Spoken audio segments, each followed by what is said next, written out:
ನಮಸ್ಕಾರ ಗೆಳೆಯರೇ, ದೇಶ ಪ್ರೇಮಿಗಳೇ, ನಮ್ಮ ಕನ್ನಡ ಡಿಫೆನ್ಸ್ ನ್ಯೂಸ್ ಯೂಟ್ಯೂಬ್ ಚಾನಲ್ಗೆ ಸ್ವಾಗತ ನಿಮಗೆ.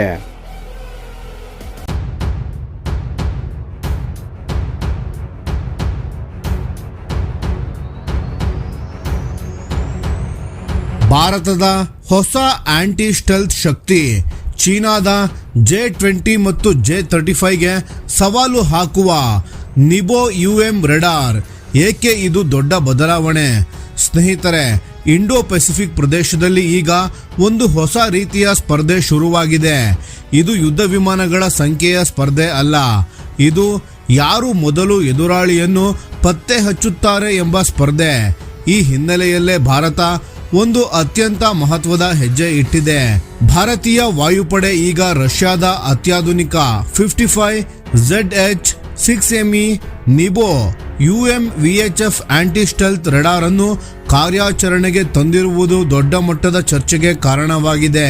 ಮೊದಲ ನೋಟಕ್ಕೆ ಇದು ಸಾಮಾನ್ಯ ರೆಡಾರ್ ಅನಿಸಬಹುದು, ಆದರೆ ವಾಸ್ತವದಲ್ಲಿ ಇದು ಭಾರತಕ್ಕೆ ಕೇವಲ ಇನ್ನೊಂದು ರೆಡಾರ್ ಅಲ್ಲ, ಭವಿಷ್ಯದ ಯುದ್ಧಗಳಿಗೆ ಬೇಕಾಗುವ ಒಂದು ದೊಡ್ಡ ಕಣ್ಣು.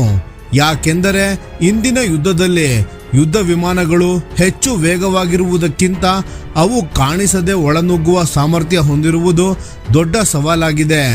ಚೀನಾ ತನ್ನ J-20 ಸ್ಟೆಲ್ತ್ ಫೈಟರ್ ಜೆಟ್ ಪಡೆಯನ್ನು ವೇಗವಾಗಿ ವಿಸ್ತರಿಸುತ್ತಿದೆ. ಜೊತೆಗೆ ಸಮುದ್ರ ಕಾರ್ಯಾಚರಣೆಗಾಗಿ ಅಭಿವೃದ್ಧಿಪಡಿಸುತ್ತಿರುವ J-35 carrier capable stealth fighter jet ಕೂಡ ಭಾರತದ ರಕ್ಷಣಾ ಲೆಕ್ಕಾಚಾರವನ್ನು ಬದಲಾಯಿಸಿದೆ. ಇದರ ಮಧ್ಯೆ ಭಾರತ ಈ ನಿಬೋ UM ಅನ್ನು ಪ್ರದರ್ಶಿಸಿದ್ದು ಕೇವಲ ಹೊಸ ಖರೀದಿ ಅಲ್ಲ, ಇದು ಒಂದು ಸ್ಪಷ್ಟ ತಂತ್ರಜ್ಞಾನದ ಸಂದೇಶ. ಸ್ಟೆಲ್ತ್ ಇದ್ದರೂ ನಾವು ನೋಡಬಹುದು ಎಂಬ ಸೂಚನೆ. ಈಗ ಪ್ರಶ್ನೆ, ಸ್ಟೆಲ್ತ್ ಫೈಟರ್ ಜೆಟ್ ಅಂದ್ರೆ ನಿಜವಾಗಿಯೂ ಕಾಣಿಸದ ಯುದ್ಧ ವಿಮಾನವೇ? ಉತ್ತರ ಇಲ್ಲ ಸ್ನೇಹಿತರೆ. ಸ್ಟೆಲ್ತ್ ಅಂದರೆ ಸಂಪೂರ್ಣ ಇನ್ವಿಸಿಬಲ್ ಅಲ್ಲ. ಸ್ಟೆಲ್ತ್ ತಂತ್ರಜ್ಞಾನವು ಸಾಮಾನ್ಯವಾಗಿ ಹೆಚ್ಚಿನ ಫ್ರೀಕ್ವೆನ್ಸಿ ರೆಡಾರ್ಗಳಿಗೆ ಕಡಿಮೆ ರೆಡಾರ್ ಸಿಗ್ನೇಚರ್ ನೀಡುವಂತೆ ವಿನ್ಯಾಸ ಮಾಡಲಾಗುತ್ತದೆ. ಆದರೆ ಇಲ್ಲೇ ನಿಬೋ UM ಆಟ ಬದಲಿಸುತ್ತದೆ. ಈ ರೆಡಾರ್ VHF ಫ್ರೀಕ್ವೆನ್ಸಿ ಬ್ಯಾಂಡ್ನಲ್ಲಿ ಕೆಲಸ ಮಾಡುತ್ತದೆ. ಅಂದರೆ ಸುಮಾರು 133ರಿಂದ 144 ಮೆಗಾ ಹರ್ಟ್ಸ್ ಮತ್ತು 216ರಿಂದ 225 ಮೆಗಾ ಹರ್ಟ್ಸ್ ವ್ಯಾಪ್ತಿಯಲ್ಲಿ ಕಾರ್ಯನಿರ್ವಹಿಸುತ್ತದೆ. ಇದರ ವಿಶೇಷತೆ ಏನು ಅಂದರೆ ಸಾಮಾನ್ಯ ರೆಡಾರ್ಗಳಿಗಿಂತ ಇದರ ಅಲೆಗಳು ಉದ್ದವಾಗಿರುತ್ತವೆ. ಈ ಉದ್ದವಾದ ಅಲೆಗಳು ವಿಮಾನದ ರೆಕ್ಕೆಗಳು, ದೇಹದ ದೊಡ್ಡ ಭಾಗಗಳು ಮತ್ತು ಅದರ ಆಕಾರದೊಂದಿಗೆ ಬೇರೆ ರೀತಿಯಲ್ಲಿ ಪ್ರತಿಕ್ರಿಯೆ ಮಾಡುತ್ತವೆ. ಅದರ ಪರಿಣಾಮ ಸ್ಟೆಲ್ತ್ ವಿನ್ಯಾಸ ಮಾಡಿದ ವಿಮಾನಗಳು ಕೆಲವು ಸಂದರ್ಭಗಳಲ್ಲಿ ರೆಡಾರ್ಗೆ ಪ್ರತಿಕ್ರಿಯೆ ನೀಡಬಹುದು.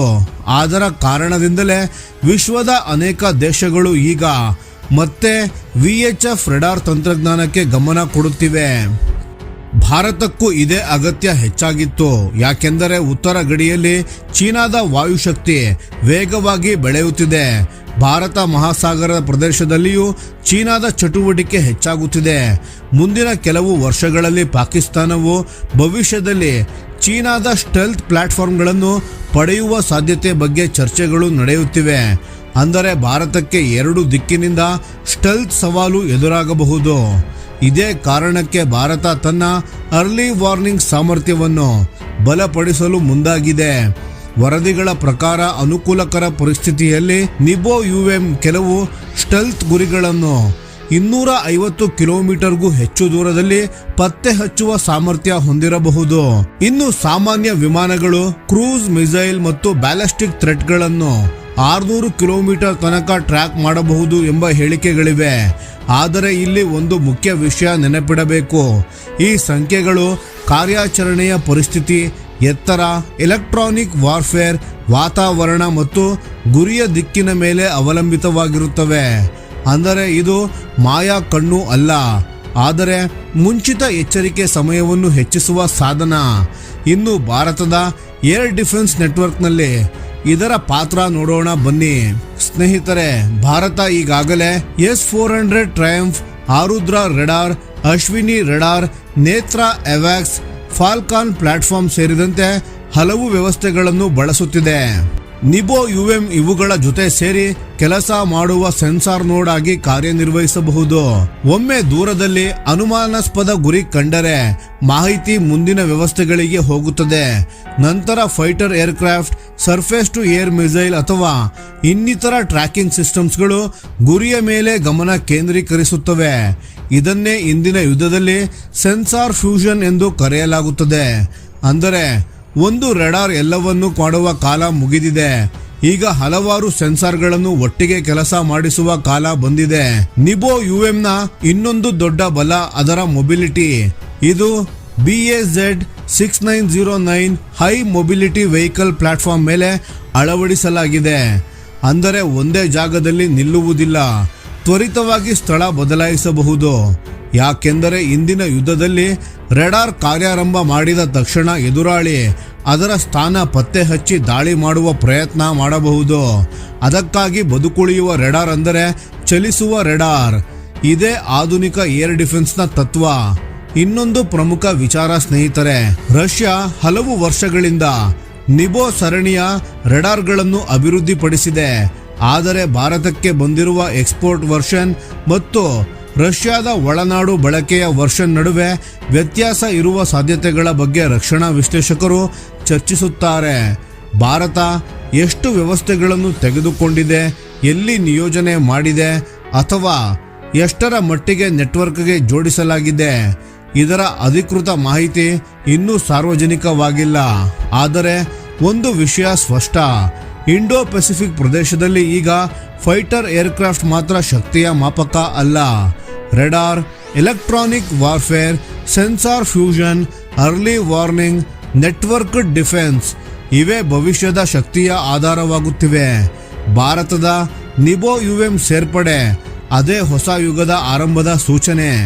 ಮುಂದಿನ ದಿನಗಳಲ್ಲಿ ಸ್ಟೆಲ್ತ್ ಮತ್ತು ಕೌಂಟರ್ ಸ್ಟೆಲ್ತ್ ನಡುವಿನ ಸ್ಪರ್ಧೆ ಇನ್ನಷ್ಟು ತೀವ್ರವಾಗುವ ಸಾಧ್ಯತೆ ಇದೆ ಮತ್ತು ಭಾರತ ಆ ಸ್ಪರ್ಧೆಗೆ ಈಗಾಗಲೇ ಸಿದ್ಧತೆ ಆರಂಭಿಸಿದೆ.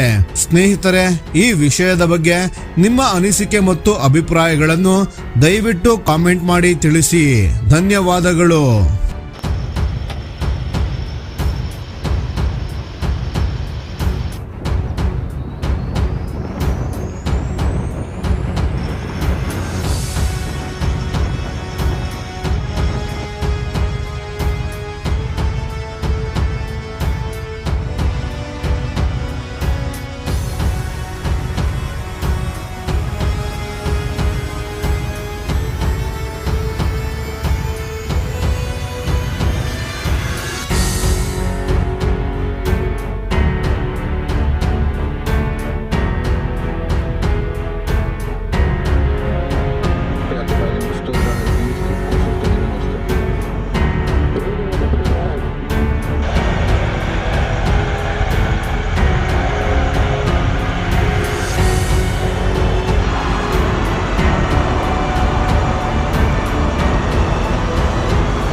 ಈ ವಿಡಿಯೋ ನಿಮಗೆ ಇಷ್ಟವಾಗಿದ್ದರೆ ಲೈಕ್ ಮಾಡಿ ಮತ್ತು ನಮ್ಮ ಚಾನೆಲನ್ನು ಸಬ್ಸ್ಕ್ರೈಬ್ ಮಾಡಿ ಹಾಗೂ ಬೆಲ್ ಐಕಾನ್ ಒತ್ತಿ. ಯಾವ ಅಪ್ಡೇಟ್ಗೂ ಮಿಸ್ ಆಗಬೇಡಿ. ಡಿಫೆನ್ಸ್ ಸುದ್ದಿಗಳನ್ನು ತ್ವರಿತವಾಗಿ ಪಡೆಯಿರಿ. ನಿಮ್ಮ ಬೆಂಬಲವೇ ನಮ್ಮ ಶಕ್ತಿ. ಭಾರತ ಬಲಿಷ್ಠವಾಗಲಿ ಎಂದು ಆಶಿಸುತ್ತಾ ಭಾರತ ಮಾತೆಗೆ ಜೈ. ಧನ್ಯವಾದಗಳು.